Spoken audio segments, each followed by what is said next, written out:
Shalom semuanya, senang kembali dalam program Deep Talk with Pase. Kita akan berinteraksi dalam beberapa menit ke depan. Kita akan coba membaca Alkitab dalam program Tadarusan Alkitab, yakni kita akan ngebahas Amos pasal yang ke-8 ya. Kalau tidak salah malam hari ini Amos pasal ke-8.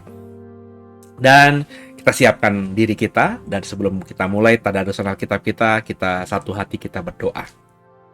Bapak yang baik, terima kasih kami boleh ada dalam program ini kembali, melanjutkan Tadarusan Alkitab kami. Berikan kami hikmat-Mu, rema-Mu, pengertian-Mu, kebenaran-Mu kepada kami semua. Jangan satupun kami yang Kau lalui. Kami berharap setelah baca dan merenungkan sejenak Amos pasal ke-8, kami semakin mengerti, pemahaman iman kami kepadamu semakin sempurna, dan akhirnya kami bisa menata hidup jauh lebih baik di sisa hidup ini, jadi berkat bagi banyak orang, dan di atas segala-galanya bisa menyenangkan hati Tuhan. Kami siap diberkati, haleluya, amin. Sudah siapkan Alkitab kita masing-masing ya. Kita coba akan melanjutkan pembahasan kita di Amos. Amos ini kalau tidak salah cuma sampai pasal ke-9, kalau tidak salah ya. Jadi hari ini dan besok selesai, kemudian hari Rabu kita akan melanjutkan kitab yang baru ya, di Perjanjian Lama, Tadarusan Alkitab kita, gitu ya. Kita siapkan Alkitab kita masing-masing, Amos pasal yang ke-8. Tuhan Yesus setia, Dia sahabat kita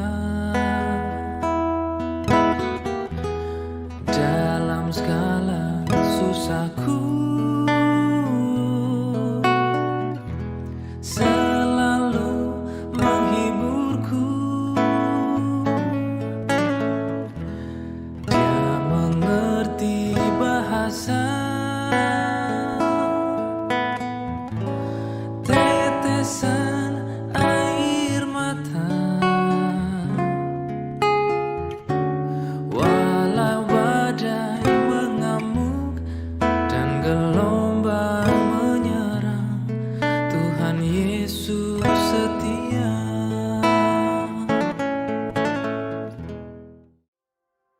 Ya, Amos pasal ke-8, perikopnya penglihatan keempat, bakul dengan buah-buahan. Kita baca bersama-sama ayat pertama ya.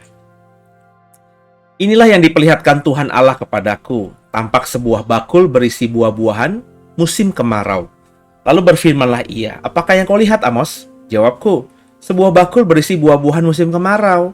Berfirmanlah Tuhan kepadaku, kesudahan telah datang bagi umatku Israel. Aku tidak akan memaafkannya lagi. Nyanyi-nyanyian di tempat suci akan menjadi ratapan pada hari itu. Demikianlah firman Tuhan Allah. Ada banyak bangkai, kemana-mana orang melemparkannya dengan diam-diam. Kembali di sini kita melihat bahwa apa yang disaksikan Amos lewat penglihatan yang Tuhan berikan kepadanya ini merupakan penghukuman bagi Israel. Penghukuman terhadap bangsa pilihan Tuhan ini ya.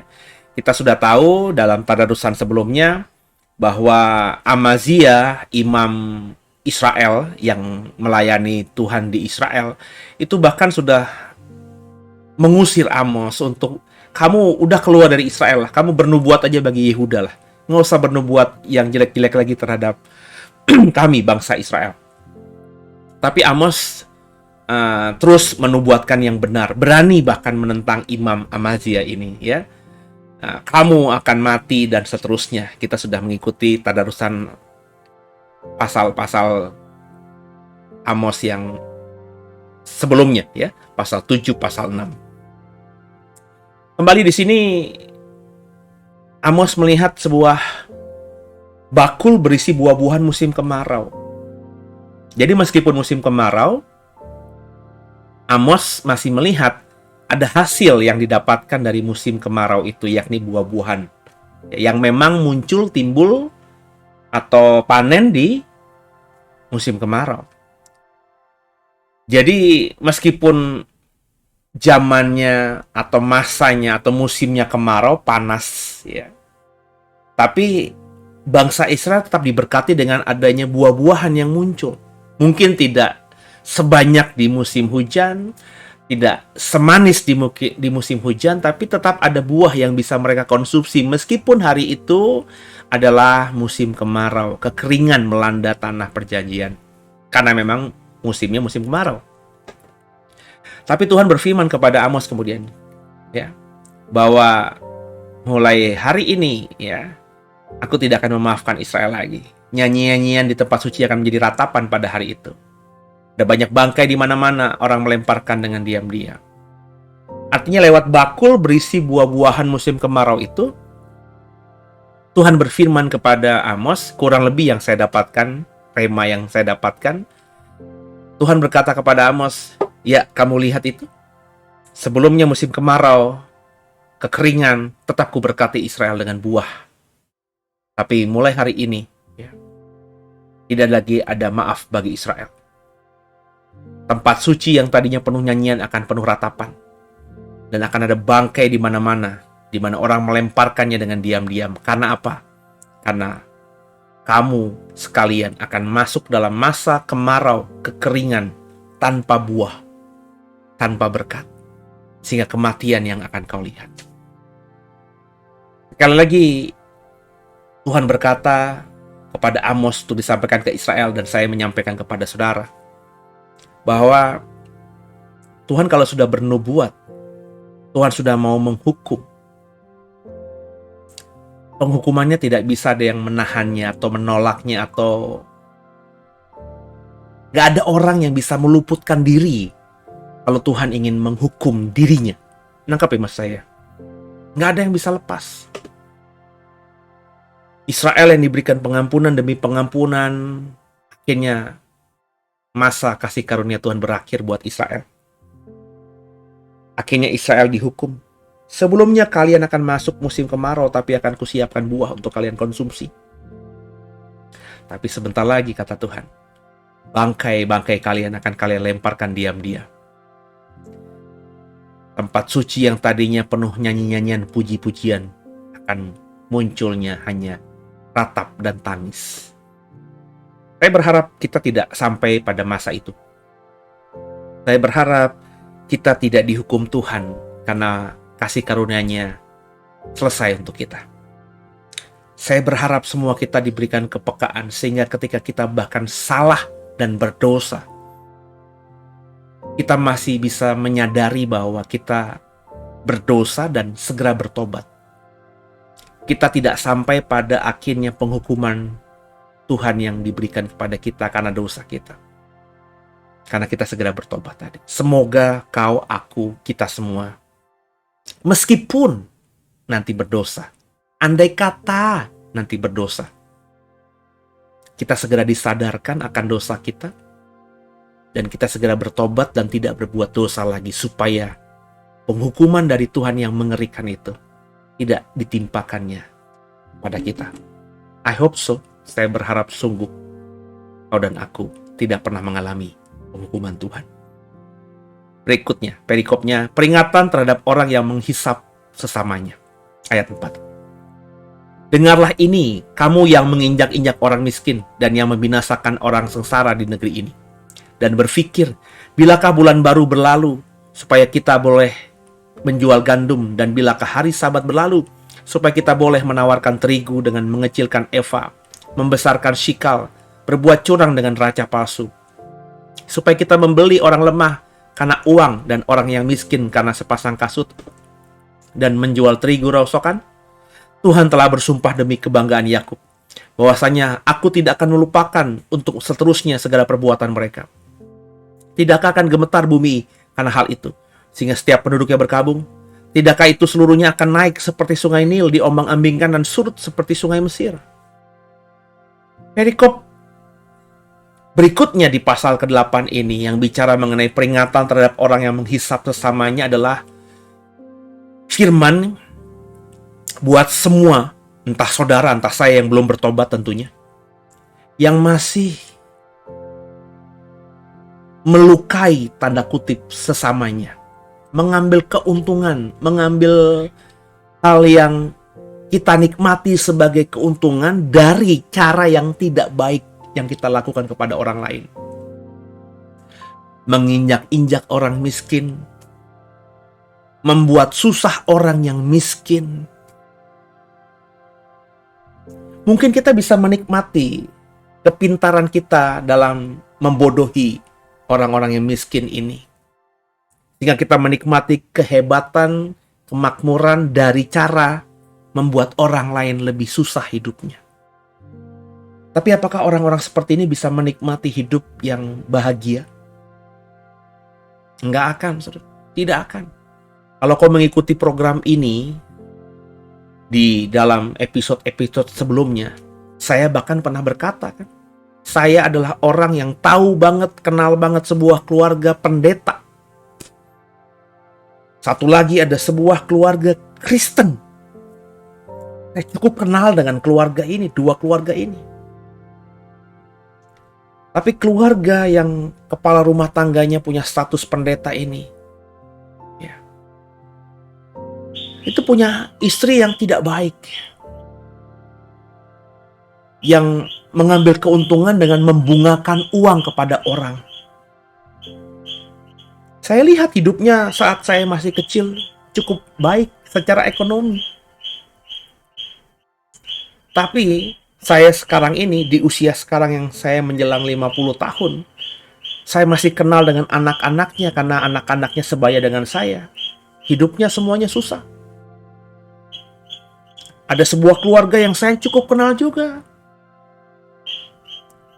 di mana sang ayah sudah mati, sudah meninggal jauh sebelumnya. Sang ibu bertanggung jawab sebagai kepala rumah tangga, tapi berbisnis dengan tidak baik. Caranya tadi, membungakan uang kepada orang, lintah darat, rentenir.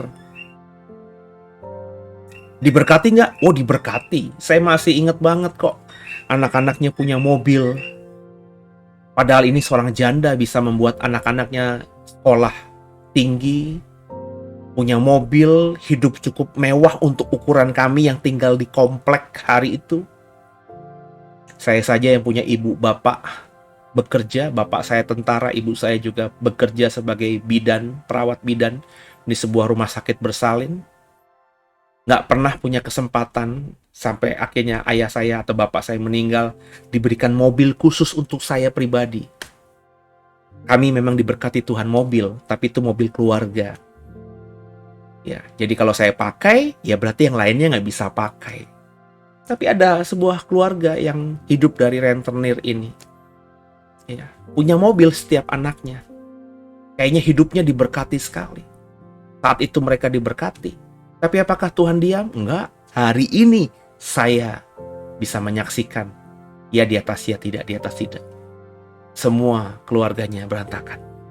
Anak-anaknya yang rata-rata hampir semuanya itu lebih tua usianya dari saya, hidupnya tidak menentu. Keluarga-keluarga mereka berantakan. Perceraian di mana-mana.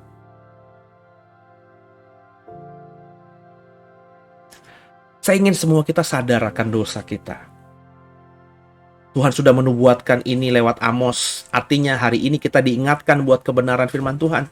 Jangan jadi orang yang menghisap, jadi lintah, menghisap darah sesama kita. Jangan menyusahkan orang lain. Jangan membuat orang yang susah menjadi susah. Orang yang sudah menderita semakin sengsara. Jangan berbisnis dengan tidak baik. Alkitab katakan tadi dalam Amos tadi, jangan menawarkan terigu dengan mengecilkan eva. Maksudnya timbangannya dipermainkan. Dalam hal ini mungkin orang beli beras hari ini, zaman susah. Saya beli beras boleh nggak? Saya nggak punya duit nih, hanya bisa beli 2 liter. Oh bisa Pak, 1 liter pun bisa. Kita beli beras 2 liter, berharap timbangannya benar. Ya, kalau orang miskin kan nggak punya timbangan di rumah kan. Jadi dia ya terima-terima aja timbangan dari pasar, dari warung saudara. Tapi ternyata literan yang kau pakai untuk menimbang beras itu sudah kau akali sehingga beras yang ditaker nggak seliter utuh tapi seliter kurang. Kau mengambil untung, sudah mendapatkan untung dari harga yang kau beli dari produsen, dari gudang beras, dan kau jual, sudah ada spare-nya. Itu mestinya kau dapat untung dari situ sudah cukup. Tapi kau mengambil keuntungan lebih dengan cara menipu orang yang membeli berasmu dengan takaran literannya. Sudah kau permainkan. Kaya. Pasti untungnya berganda. Tapi dengarkan saya. Hidupmu di masa depan akan berantakan. Saya bukan sedang bernubuat yang jelek-jelek. Saya bukan sedang menyumpahi saudara. Tapi sebagai hamba Tuhan saya ingin mengingatkan ini yang Alkitab katakan. Jangan jadi orang yang menghisap sesamanya. Jangan berbisnis dengan tidak jujur. Berbisnis mencari keuntungan berkali-kali saya bilang, ya memang harus namanya juga kita berbisnis. Masa ada orang bisnis tapi rugi? Kan bodoh. Berbisnis mendapatkan untung itulah yang normal. Tapi jangan mencari keuntungan dengan cara mencurangi orang lain. Yang fair-fair saja. Mendapatkan menjual harga yang lebih daripada harga yang kita beli, itu kan memang bisnis seperti itu. Masa kan kau beli misalnya beras dari Bulog harganya 10.000 terus kau jual 9.000, kan kau bodoh, kecuali memang kau sedang mau beramal. Ya silakan. Tapi kalau kau sedang mau berbisnis, kalau beli di Bulog dari gudang harganya 10.000 per kilo, ya kalau kau jual 12.000, 13.000, 15.000, 20.000 sekalipun, kau mengambil untung yang besar, lah itu yang normal, silahkan saja. Tergantung nanti kan, konsumenmu mau beli apa tidak. Kalau kau beli beras 10.000 dan kau jualnya 20.000, kau ambil untung sekilo 10.000. Ada yang mau beli apa tidak, itu kan tergantung. Kalau ada yang mau beli ya puji Tuhan. Tapi sah-sah saja bagi saya itu. Tapi jangan mencurangi dengan tadi memainkan timbangan, ya. Terus berkata ini beras yang bagus loh, beras nomor 1 loh. Nah karena konsumenmu bodoh, ketika kau bilang beras nomor 1, sebenarnya yang kau tawarkan itu beras yang nomor 3. Kau tidak jujur. Nah ketidakjujuran dalam bisnis inilah yang mungkin hari itu solusi jangka pendeknya membuat kau hidup diberkati. Kayaknya. Tapi nggak berlangsung lama. Kalau bukan kau yang mengalami penghukuman itu, anak-anakmu seperti yang saya saksikan tadi, lewat 2 kesaksian yang saya paparkan tadi, akan mengalami dampaknya. Kau mati, rohmu di surgakah, kau rohmu di nerakakah, melihat anak-anakmu hidup di bumi sengsara. Masakan tega kita terhadap keturunan kita seperti itu. Lanjut ya. Ayat yang ke-9. Gerhana matahari dan ratapan. Pada hari itu akan terjadi demikian firman Tuhan. Demikian firman Tuhan Allah. Aku akan membuat matahari terbenam di siang hari dan membuat bumi gelap pada hari cerah. Aku akan mengubah perayaan-perayaanmu menjadi perkabungan dan nyanyian dan segala nyanyianmu menjadi ratapan.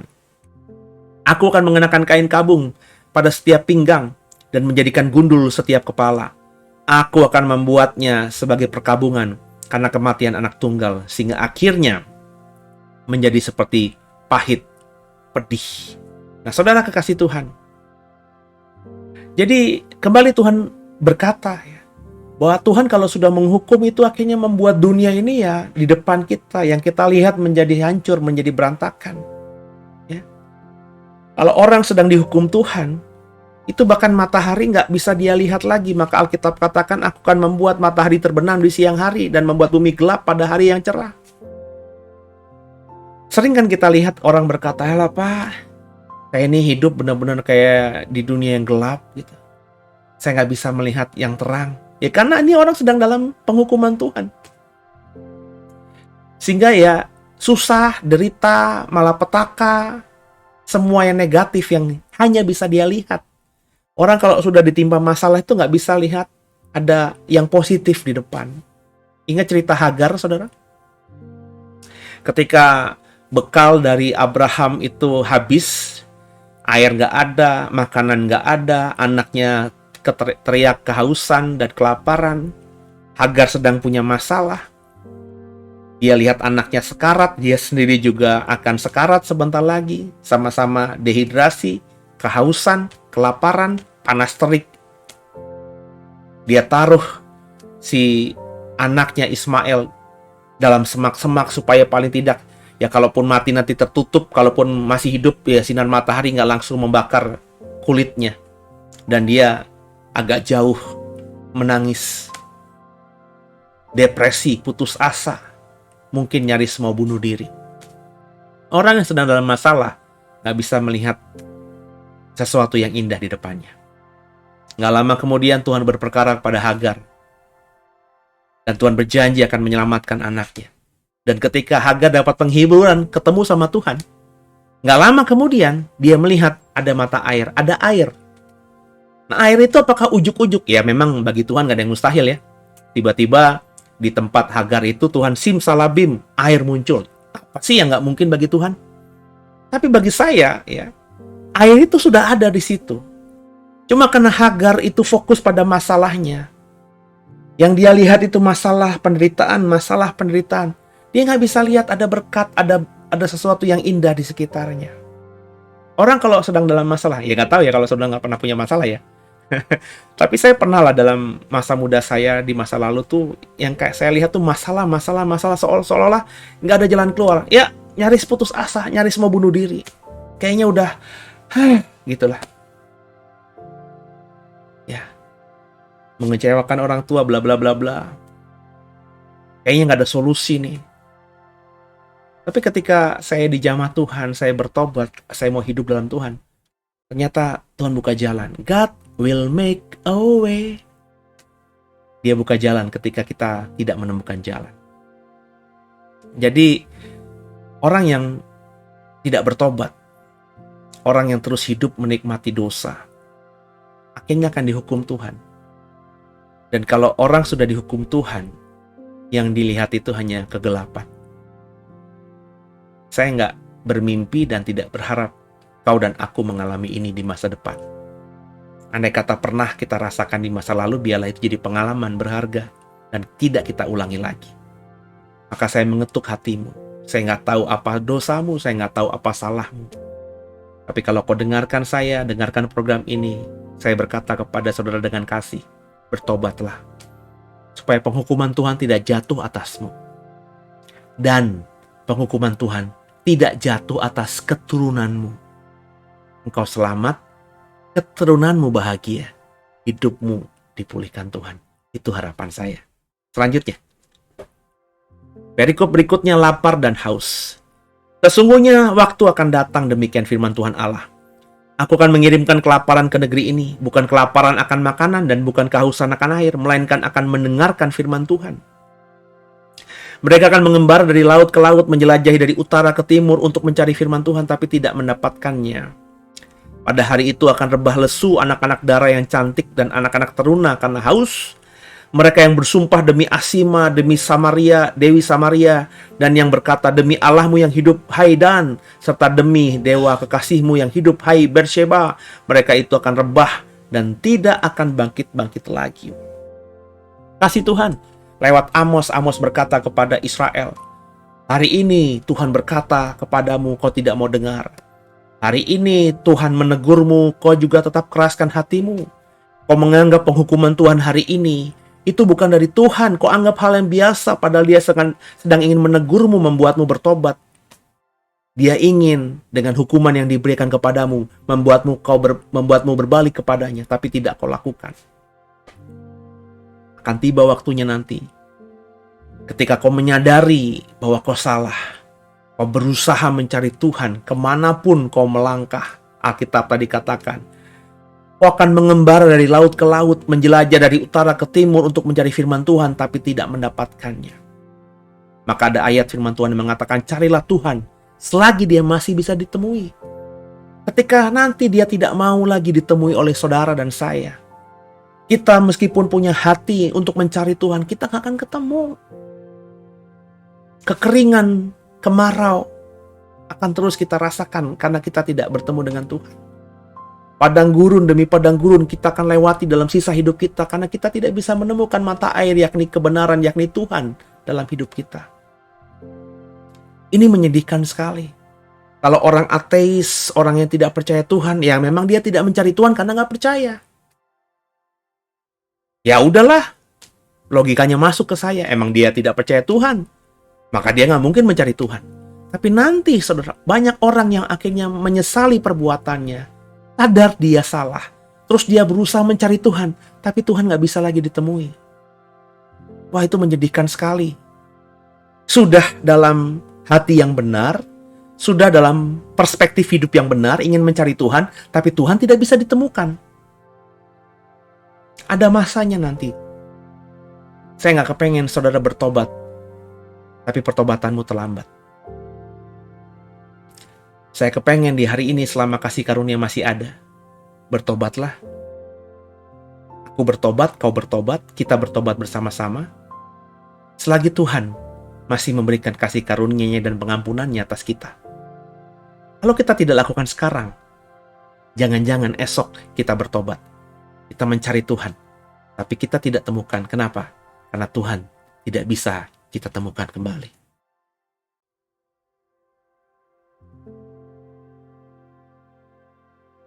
Saya berharap semua memahami ini. Jangan sampai kita menyesal kemudian.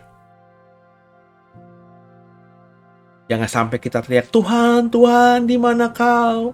Bapa, Bapa, kenapa kau tinggalkan aku, seperti kata Yesus di atas kayu salib. Itu mungkin nanti akan diucapkan oleh banyak kita di akhir zaman. Tapi kita tidak punya kesempatan bertemu dengan Tuhan. Dan tidak ada kesempatan lagi dan tidak dimaui lagi Dia menjumpai kita. Karena waktunya, kasih karunia-Nya untuk kita selesai. Sebelum masa itu, yuk sama-sama kita bertobat. Jangan bilang, saya nggak ada dosa, saya nggak ada salah. Semua manusia sudah jatuh dalam dosa. Paulus katakan, sebaik apapun yang mau kukerjakan, tapi yang jahat yang kulakukan. Berusaha hidup kudus kayak apapun, dosa yang kulakukan. Itulah manusia. Kita hidup di dunia yang jahat ini. Maka meskipun kita berniat berbuat baik, ada saja kita melakukan dosa. Kita berniat melakukan hal ini, ternyata ketika kita berniat melakukan hal yang baik, ada orang yang merasa yang kita lakukan itu nggak baik buat dirinya. Melukai hatinya dan lain sebagainya. Maka bertobatlah.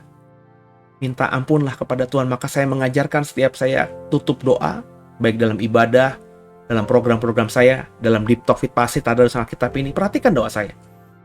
Saya selalu di penghujung program berkata, Tuhan Yesus, ampuni salah dosa kami.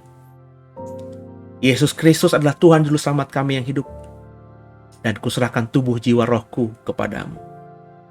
Saya selalu sebelum menutup mata ketika mau istirahat malam, itu meminta maaf kepada Tuhan, meminta ampun kepada Tuhan. Karena saya sadar, ada saja hal yang saya lakukan yang salah di mata Tuhan dan di mata orang di sekitar saya. Maka sebelum saya tidur, saya bereskan itu. Kenapa? Itu tradisi Israel. Doa Tuhan Yesus dan Stefanus, kalimat terakhir yang diucapkan Yesus dan Stefanus. Ya Bapa, ke dalam tangan-Mu lah kami serahkan tubuh, jiwa, dan roh kami. Itu doa orang Israel setiap malam. Karena bagi orang Israel ketika malam itu kita nggak tahu bisa bangun apa tidak besok pagi. Masih adakah kesempatan hidup pada esok hari? Karena bisa saja ketika kita menutup mata, istirahat malam, tidur malam, kita tidur untuk selamanya. Maka orang Israel mengajarkan anak-anaknya, kalau kita mau tidur, doalah, kuserahkan tubuh jiwaku, rohku kepadamu. Itu yang diucapkan Yesus, itu yang diucapkan Stefanus.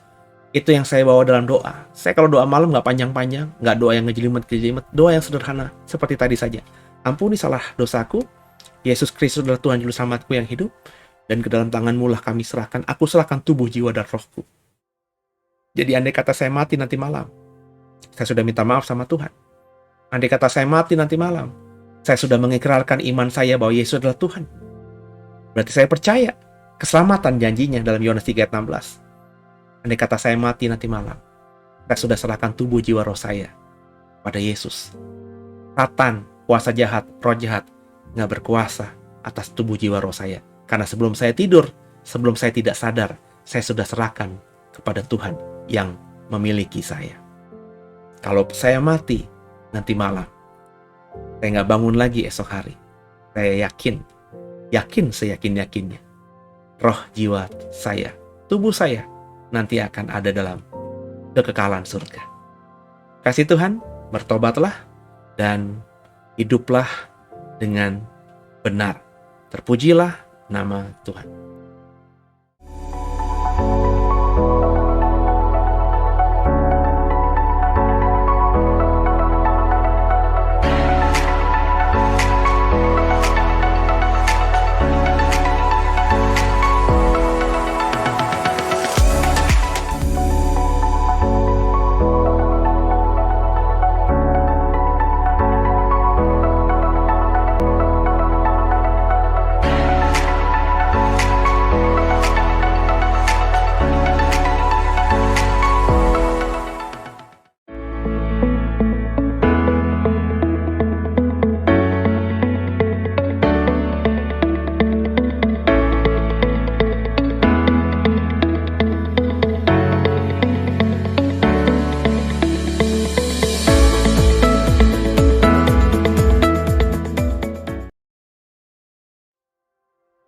Ya, kita akan akhiri tadarusan kita pada malam hari ini. Dan sebelum saya tutup dengan doa, saya mengajak saudara jika diberkati, di-subscribe, di-like, ya. Kemudian juga linknya di-share kepada yang lainnya, supaya banyak orang yang lebih kenal program ini dan bisa bertumbuh dalam imannya bersama dengan program Deep Talk with Pase dalam tadarusan Alkitab kita. Dan tolong didukung dalam doa agar program digital ministry yang Dewe bangun ini semakin jadi berkat bagi banyak orang. Kita saudara ya. Dan yuk sama-sama kita tundukkan kepala kita doa. Terima kasih Tuhan Yesus, kami diajar pada tadarusan Alkitab malam hari ini, yakni Amos pasal ke-8 untuk menjadi orang yang tidak terlambat bertobat. Sebab ada waktunya nanti ketika kita bertobat, ketika kami bertobat mencari Tuhan, tapi Tuhan gak bisa ditemui. Maka sebelum Tuhan tidak bisa kami ketemui, kami mau bertobat. Dan kami mau mencari Tuhan, memulihkan hidup kami. Ampuni salah dosa kami. Yesus Kristus adalah Tuhan Juru Selamat kami yang hidup. Dan ke dalam tangan-Mu lah kami serahkan tubuh, jiwa, dan roh kami. Haleluya. Amin. Selamat malam semuanya, selamat istirahat. Sampai jumpa di esok malam, melanjutkan tadarusan Alkitab kita di Amos pasal yang ke-9. Tuhan Yesus memberkati semua. Haleluya.